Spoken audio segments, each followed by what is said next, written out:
Hey everyone, and welcome to the channel. Today I'll be reviewing the S.H.Figuarts Dracule Mihawk Hawkeye from One Piece. Now, my first introduction to One Piece was the 4Kids dub, so I recognize characters through how they were first introduced, like Zoro as Zolo, Dracule Mihawk, just known as Hawkeye Mihawk, which, similar-ish enough. And just all of the crazy censorship. But Mihawk did stand out as one of the cooler characters, even if he was, in the grand scheme of things, a minor role, especially in the 4Kids dub. But, he still made a statement, and even, rereading it and rewatching it and things like that, he does, have a lot of presence, and his initial moment with Zoro was really, really important.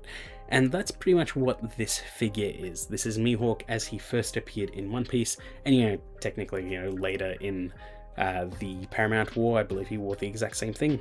But this is, Mihawk pre-time skip. And it is a premium Bandai release.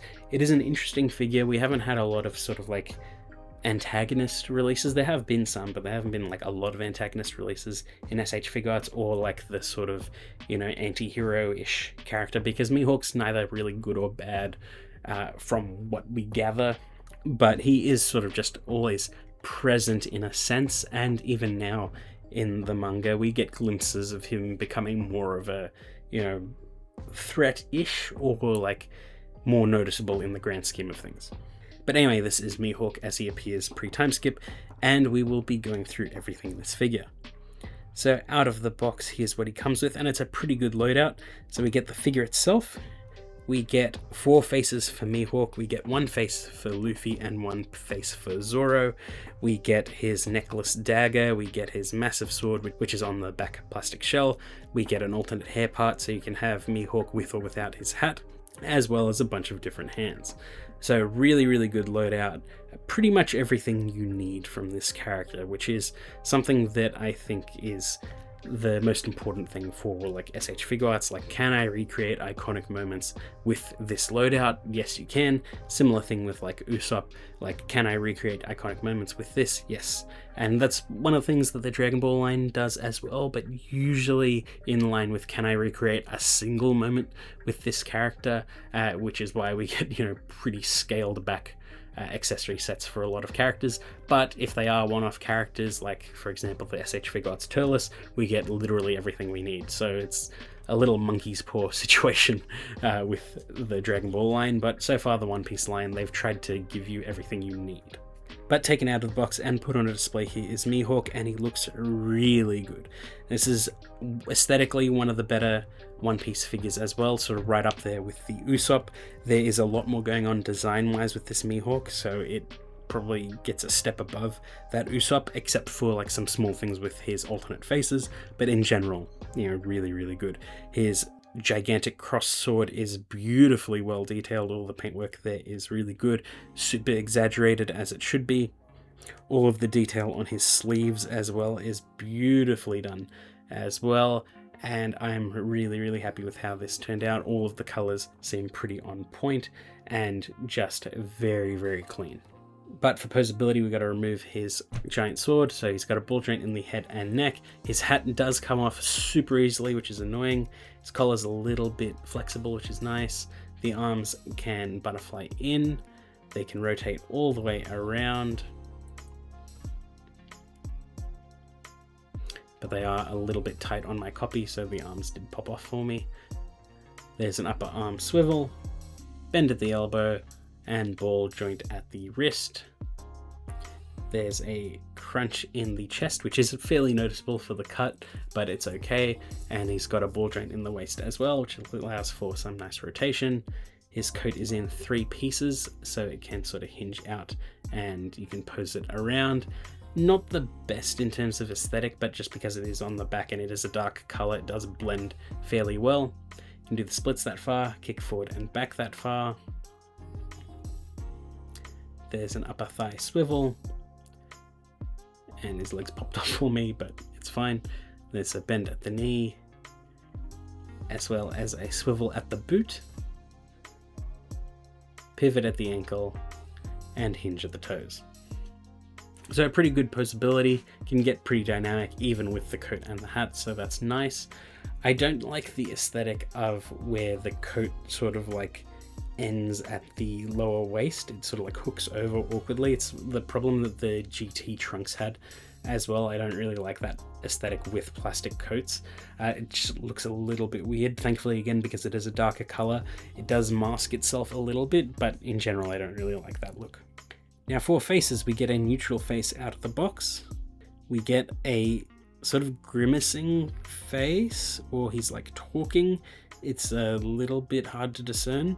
He's got a smirking face with a sort of gap in his teeth, which looks kind of weird. I don't really like it, and the details aren't super sharp on it, so I'm not really sure what they were going for there. He's got a mouth open shouting face, which looks relatively nice. And he also comes with a DLC face for Luffy, with him sticking his tongue out looking mad, as well as a crying face for Zoro, which are both really nice DLC faces. Expression-wise, for Mihawk, I'm not really sold on it. I do think just his neutral face is fine enough, just because he isn't, a super expressive character anyway, so that works relatively well, but I just don't really care too much for, the weird scowling face as well as the smirking face. They're just, not my favorites. But with his accessories, you can get him into some really nice poses. You can also get some of the other characters into some really nice poses, because now we can finally have the proper crying Zoro scene from Bratier. And, it's recreated fairly well. The posability of the romance one, Zoro does sell it, so that is nice. It was a really good moment anyway, so it's nice to finally have that. And just Luffy sticking his tongue out is just nice for any figure, really. Just to have him just, teasing people or getting mad at others. It's nice. Now, Mihawk is, again, another One Piece figure that is able to cross his arms naturally and doesn't have a crossed arms, separate accessory. Doesn't do it as well as the Usopp, just because Mihawk's arms are a bit bulkier, but he can still achieve it well enough. His sword is also fairly lightweight, so it is very easy to pose the figure with it one-handed or two-handed or anything like that. I really, really like it. It is massively oversized, of course, and looks really, really good in any sort of action pose. Again, you can recreate some iconic moments, like slashing across Zoro's chest, because a scar on the back is a swordsman's shame, and just really, really nice. I am very happy with this figure's posability and the accessories, besides faces. And you can get him into pretty much any pose you want. I do also like that the dagger knife is part of a hand, so you don't need to like fiddle with things to get it situated properly. It's just pop off a hand, pop on this hand, and take off the necklace around the figure, and just looks nice.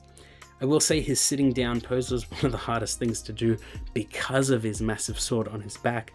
It's just like, how do you find a chair that allows you to put that at the back? It's this whole thing, and to balance it just right, but I somehow managed it on an acrylic sort of block.